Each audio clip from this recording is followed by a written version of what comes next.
Chapter 89, Rack and Roll, Shadows of Centris. Oh, no. Don't stop on my account. I'd just like to point that thing in a different direction. The newcomer, someone in a large crowd of women that seemed to be made of green gel states. At a second glance, it's all one being connected at the base. A single being with many bodies. No, I don't think I will. This fun toy has been making everyone quite polite, and I haven't even pulled the trigger yet. Reggie responds as his eyes scan through the multi-slobe to spot the core. She's wearing clothing and scraps of things over her many selves, so it's well hidden. You have entered the territory. Then put up a sign. Reggie remarks to break her rhythm and find an excuse to use the endless barrage. Oh, she may be accusing of us not somehow distinguishing some certain piss scent as a marker. Amadi adds to stir the pot. To be fair, we don't have much light, so there could have been hobo marks. Koa adds as he sweeps his gun and the beams from the flashlight illuminate the walls. Nope. Just a lot of graffiti and a lot of languages. Can't tell one from another. This is my territory and you have... The slobe woman tries again. Again, I'm seeing no indication that you've been here longer than we have. I mean, really, woman, if you're going to claim some place as yours, you need to put some kind of marker up. Koa remarks rather casually as he finishes scanning the wall and then shines his light right into the nearest face of the slobe, who flinches back. Not to mention trespassing usually indicates a threat of force in some capacity to get the other person to stop. What are you going to do? Ooze at us? Reggie asks, with an outright psychotic smile on his face as he stares down the alien woman. She begins, and several of the heads start looking to one another. Oh, stop being cretins, you three. Miss, we're on the run from the Umbral organization. We're twitchy, heavily armed, and as you can see, have terrible senses of humor. Is this worth it? Harriet asks, and the slobe just stares at them before oozing well away and out of the way. Seriously, do you humans have no concept of diplomacy? That was gunboat diplomacy. It shows we're both willing to talk and willing to reduce the other person into chunky bits plastered over the terrain, Reggie says impertinently. The things that are cheering the otherwise morose man up are rather concerning. Sorry about this, little ladies. Our long, arduous, and somehow also massively boring journey through cruel space has taken its toll on our minds. Koa remarks before picking his way through before the entire hallway lights up brightly. The hell? He demands, flinching back before pulling out a pair of biker sunglasses to shield his eyes. So it did work. Good, Amadi notes. Anyways, let's keep moving. He continues while slipping on a pair of round red sunglasses. Reggie, I got shields and aviators. What's your choice? Give me the aviators, Reggie remarks as he holds his hand out and the mirrored sunglasses slap into his hand. A flick and he puts them on. How do I look? Like an asshole. It's a marked improvement, Koa remarks. Give the shields to Miss Nikita? Tirita, Harriet corrects in a cross tone. Yes, give the random tret the sunglasses. Koa continues. It's my last pair, Amadi warns. What about me? Lavender complains, and as she can't see, there's a moment where a grin passes between them all. They're too small for you, madam. Your eyes are too large, Amadi says in an apologetic tone. A quick point to Harriet. His hand shapes like a gun and points to the cult leader with a raised eyebrow. Harriet shakes her head and he nods. Here, these may be of some help. They're just illusions and I'm still practicing with this sort of nonsense, but it's useful, Amadi says, and a pair of large sunglasses appear on Lavender's face. Anansi the spider. Why is she a spider? Is there another race living in cruel space? Lavender asks. She's fishing for more information.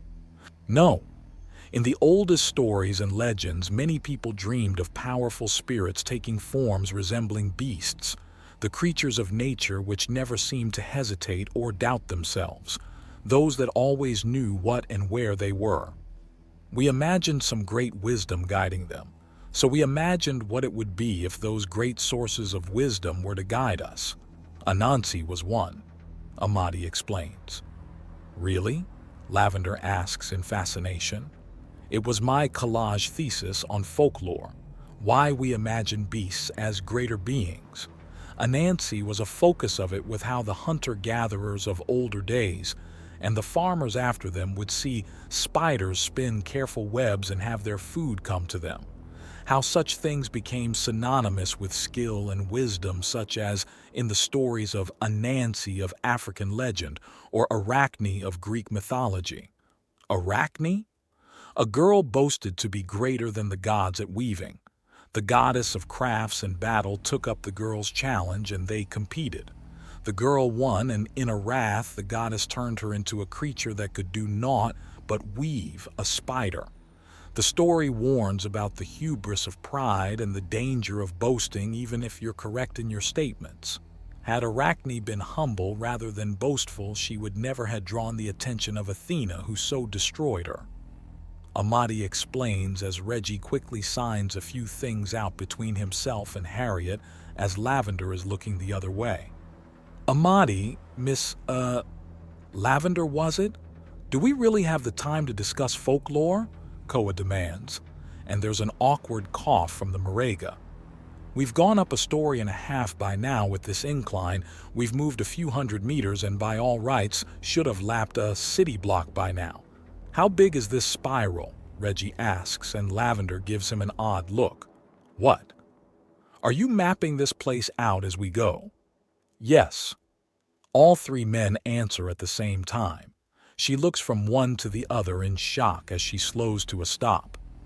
Don't let the chatter distract you, miss. We're trained soldiers taking note of the terrain. Amadi remarks with a grin.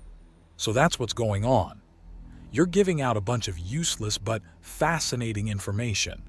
You're feigning anger to make listeners think there's division, and you're making yourself seem like the biggest threat. Harriet accuses, pointing from Amadi to Koa to Reggie.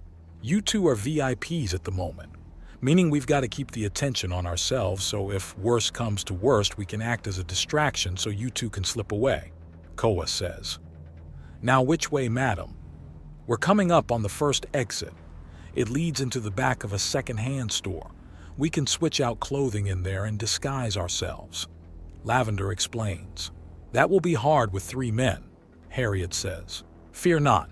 I still have a communication and my recording device is specifically designed to synchronize with my senses.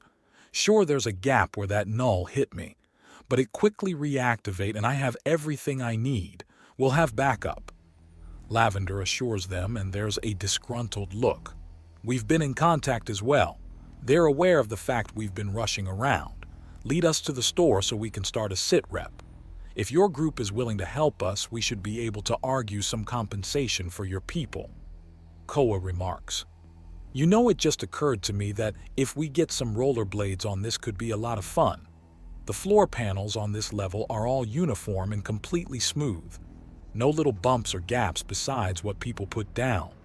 Reggie remarks. Rollerblades? What are you, 50? Let's get some skateboards in here, Amadi asks before stopping. Oh yay, he mutters as Reggie chuckles. Focus, people. Miss, where's the store? Koa asks, and Lavender nods. It's just this way.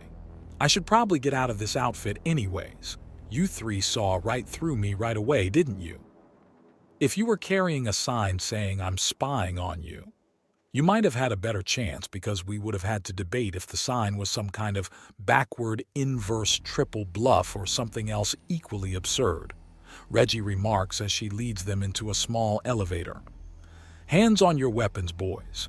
We don't want to be charged with sexual misconduct, Amadi says to utterly baffle Lavender, and she glances back to see all 3 of them standing ramrod straight and holding their weapons with dead serious expressions. Gracious, Tirita, lean down, Lavender says, and the spy crouches to her level. That order. If this is fake, then this is the most thorough and elaborate fake to ever exist, she whispers. If, Harriet asks. They're starting to convince me. Fear not, though, I will only make a decision when I've gone over the information thrice without any form of coercion, Lavender assures her. And if they are being true, if somehow this utter impossibility and insanity is real, what do we do? Harriet begs the purple unicorn dressed as the sluttiest goth and cheerleader simultaneously for advice. The fact she just did that makes her a little dizzy, but she lets nothing show. Koa quickly taps out on his communicator, short range only for the other two guys to pick up. "We are never playing poker with this woman," is all it reads. "Amen," Reggie responds via text. "No doubt," Amadi adds himself. The door opens and a teenager looking alien with both ursine and canine traits is staring at them as a book falls out of her hands. "Excuse me," Lavender says, weaving by with Harriet in tow. "Sorry about this," Reggie says, picking up the book and handing it to her. The endless barrage pointed straight upwards and well away from the civilian. "Beg your pardon," Koa mutters as he slips by, and Amadi offers her a quick salute as he follows.